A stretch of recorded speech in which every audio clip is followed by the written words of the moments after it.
अस्सलाम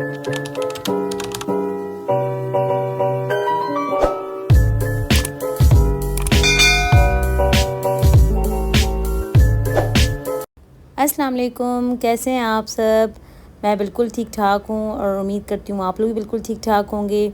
और आज का जो केक बन रहा है ये बहुत ही स्पेशल है। वो इसलिए स्पेशल है कि मैं आपको एक ऐसी ट्रिक्स बताऊँगी इसमें जो आप लोगों की बेकिंग के लिए बहुत ज़्यादा आप लोगों के लिए बहुत इम्पॉर्टेंट है। ठीक है ना। सबसे पहले तो मैं ये केक बना रही हूँ। ये जो मेरी क्लाइंट हैं ये मेरी टिकटॉक की क्लाइंट है, मतलब टिकटॉक से इन्होंने मुझे अप्रोच किया था और फिर उन्होंने मुझे पहले भी ऑर्डर किए थे काफ़ी, और अभी फिर उन्होंने मुझे अपने बेटे की बर्थडे का केक ऑर्डर किया था। ठीक है ना। तो ये इनसाइड फ्लेवर तो आप लोगों को पता है गनाश फ्लेवर है, और जो इसके ऊपर मैं कवरिंग करूँगी वो फ्रेश क्रीम से करूँगी। ठीक है ना। ऊपर से फ्रेश क्रीम है लेकिन इनसाइड ये चॉकलेट गनाश है। ठीक है ना। तो बस ये मैं आप लोगों को कुछ ऐसी चीज़ें बताऊँगी इस केक के हवाले से जो आप लोगों के लिए बहुत फ़ायदेमंद होने वाली हैं। अच्छा, इन्होंने मुझे कहा था कि मुझे ना बहुत अर्सा पहले उन्होंने दो महीने पहले बता दिया था कि मेरे बेटे की बर्थडे है और मुझे ना पिक्चर प्रिंट वाला केक चाहिए, लेकिन ऊपर से जो है ना वो बर्न पेपर हो ना। जैसे ऊपर से मैं पेपर को बर्न करूं तो नीचे से मेरे बेटे की और मेरी ना सिंपल फ़ोटो होनी चाहिए। तो मैंने कहा ठीक है, केक बन जाएगा। अच्छा, उनको थोड़ा सा मुनासिब कीमत में भी चाहिए था, बहुत ज़्यादा उनके प्राइसेस जो है उनको हाई नहीं चाहिए थे केक्स के, तो इसलिए उन्होंने ऊपर से बटर क्रीम भी रखवाई थी। मैंने कहा ठीक है फ़ाइन, वो भी हो जाएगा। अच्छा, अब ऊपर से मैं सोच रही थी कि सिर्फ सिंपल पेपर जो है वो मुझे इतना अच्छा नहीं लगता ना। सिंपल बर्नवेल पेपर ऊपर लगा दो या ख़ुद से कैलेंडर लिखो, तो मुझे वो चीज़ इतनी अट्रैक्ट नहीं कर रही थी।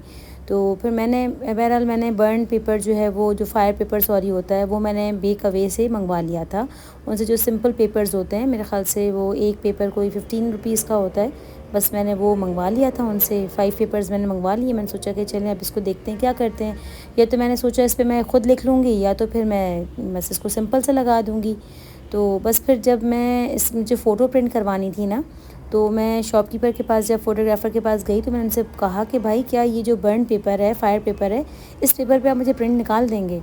तो वो कहने लगे कि हाँ निकल जाएगा, कोई मसला थोड़ी है। तो मैंने कहा प्लीज़ इस पर ना मुझे कैलेंडर मतलब एक प्रिंट कर देना। तो उन्होंने मुझे कर दिया। तो मुझे बहुत चीप पड़ा था ये, मतलब बहुत ज़्यादा मेरे लिए मुझे सस्ता पड़ गया था। क्यों मैं बताऊँ आपको इन चीज़ों का, क्यों बता रही हूँ मैं, क्योंकि ये जो पेपर्स होते हैं जो हम लोग प्रिंट करवाते हैं बाहर से फायर पेपर में, जो हम लोग मंगवाते हैं किसी किसी से मंगवाते हैं, तो ये हमें बहुत ज़्यादा एक्सपेंसिव पड़ रहे होते हैं ना फायर पेपर जो प्रिंट वाले होते हैं। ठीक है, लेकिन ये मैंने ख़ुद प्रिंट करवाया था तो मुझे बहुत ज़्यादा रीज़नेबल हुआ ये। और क्योंकि कस्टमर की भी यही डिमांड थी कि मुझे ज़्यादा एक्सपेंसिव नहीं चाहिए, मुझे 700-800 मतलब मैं प्रिंट्स के नहीं दे सकती हूँ ना। तो मुझे बहुत ये अच्छा एक चीज़ मिल गई कि चलो मैंने ख़ुद से करा लिया और बहुत अच्छा भी हो गया। सेट था बिल्कुल, कोई मतलब कलर्स वगैरह सब चीज़ें आपने देखी कि बहुत ज़बरदस्त थी। तो इससे ये हुआ कि कस्टमर भी खुश हो गई, मेरी क्लाइंट भी खुश हो गई, और क्या है कि मेरे लिए भी मुश्किल नहीं हुआ और आराम से जो है वो केक बन गया और बहुत ही प्यारा बना। ऊपर से सारी मैंने फ़्रेश क्रीम ही की थी। डबल कवरिंग इसलिए कर रही हूँ ऊपर से लेयर की, क्योंकि जब हम फायर पेपर लगाते हैं थोड़ा सा गैप होना चाहिए ताकि जब हम लोग उसको बर्न करें तो वो अच्छे से उसमें गैप हो ना। तो बस फिर ऊपर से मैंने इसके ऊपर कर दिया था और क्लाइंट को इतना अच्छा लगा था ये केक, बहुत ज़्यादा पसंद आया था। शी वॉज सो सेटिस्फाई, और माशाल्लाह से वो हमेशा सेटिस्फाई होती हैं।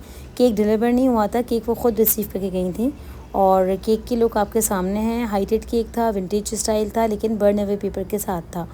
तो आप लोगों को भी ये टिप है कि कभी कभार ऐसी चीज़ें हो जाती हैं जो हम लोग चाह रहे होते हैं कि रीज़नेबल हो, और फिर ये होता है कि हो जाता है। जब आपको क्लाइंट बहुत ज़्यादा तंग नहीं करते हैं ना, आप पे छोड़ देते हैं, तो उनके केक्स मुझे लगता है कि बहुत ज़्यादा अच्छे लगते हैं, अच्छे बनते हैं। तो आप लोग भी बताइएगा कि आप लोगों को केक कैसा लगा, और कोई सवालात हों, कोई क्वेरीज़ हों तो ज़रूर कमेंट सेक्शन में आप लोग मुझे ज़रूर कमेंट किया करें। Thank you so much for watching. अपना बहुत ख्याल रखिएगा। अल्लाह हाफ़िज़।